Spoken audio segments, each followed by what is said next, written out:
So you're thinking about starting a medical billing business from home, but you don't really know if you are ready to do that or not. Because I'm assuming if you were, you wouldn't be watching this video. You would have already started this business from home. However, at the end of this video, you should be able to determine whether or not you are ready to start a medical billing business from home. Keep watching.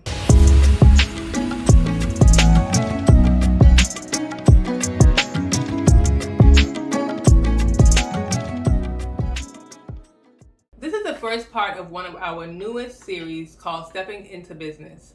And I decided to do this series because a lot of you have asked me questions about starting your own medical billing business from home. And as you know, I have my own medical billing business in my home, which you can see. This is some of my office, and I will actually do an office tour soon.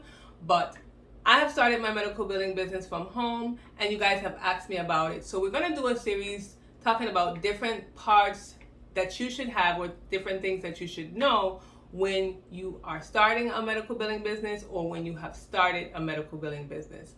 But today's video is going to be about the 4 mindset shifts that you need to do first to help you determine whether or not you are ready to start a medical billing business from home. So the first mindset shift that you need to have when you're determining whether or not you want to start your medical billing business at home is that if you are ready to start and continue to learn.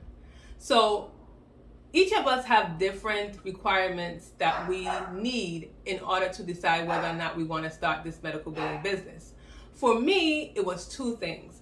I wanted to make sure that I was confident enough, and I wanted to make sure that I expand my knowledge in my profession of medical billing. So yours could be that you want to be certified or you want to have a certain amount of experience. But again, as for me, I had already been certified for like 7 years, and I have already been having experience for even more than that, maybe 10 plus years, when I had actually started my medical billing business. So you need to determine what you will need to have in order to start the business, and then that you will continue to learn, continue to grow, because no matter how much experience you have, no matter how much education that you have, you will need to continue learning. So if you haven't watched my video on my medical billing business journey, please do. I will link it above. It gives you an idea of what I did, how I got from point A to point B when it came to opening my business. Now, the second mindset shift is that you are willing to accept the fact that things might not be how you anticipate that they're going to be at the beginning. You see other people, you might see me, you might see other billers who have businesses, and you assume that things went well. You assume that we didn't have to struggle, that stuff just continues to go well. But that's not always the case. Now, it could be the case, but it could not be the case. So in my experience, I had already had a client when I first opened my medical billing business. I was working as a 1099 contractor for this provider. So when I finally did open my business, I just converted him over into a client of my business. But not everyone will start off with a client. Sometimes you may start off with no one. And you have to be prepared that it might not go as you anticipate.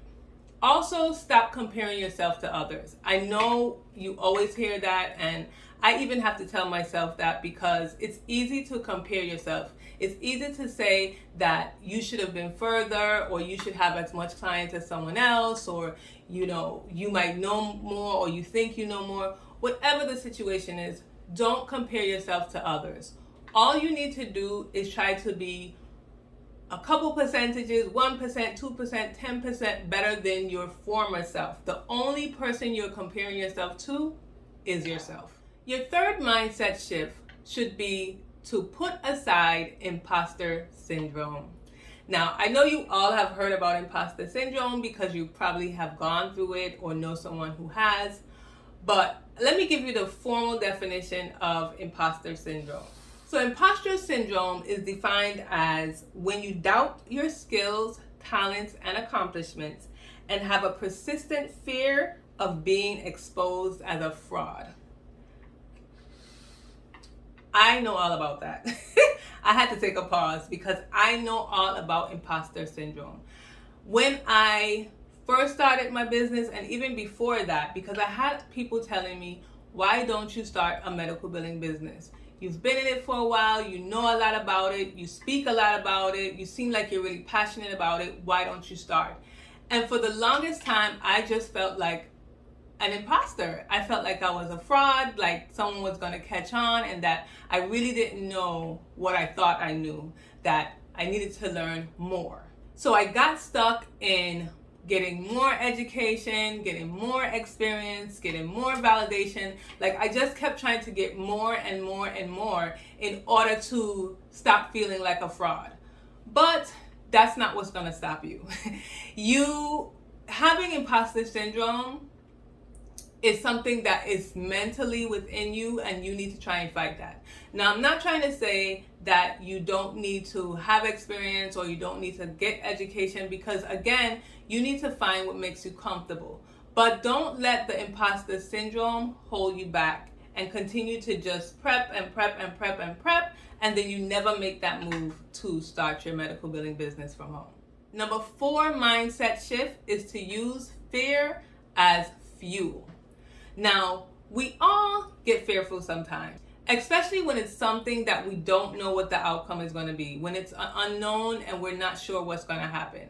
But instead of letting your fear hold you back, let your fear be fuel and look at it as opportunity to grow as a person, to expand your knowledge and to learn more about the profession that you are ever so passionate about. We will all have fear in our lives. I have fear up until this day.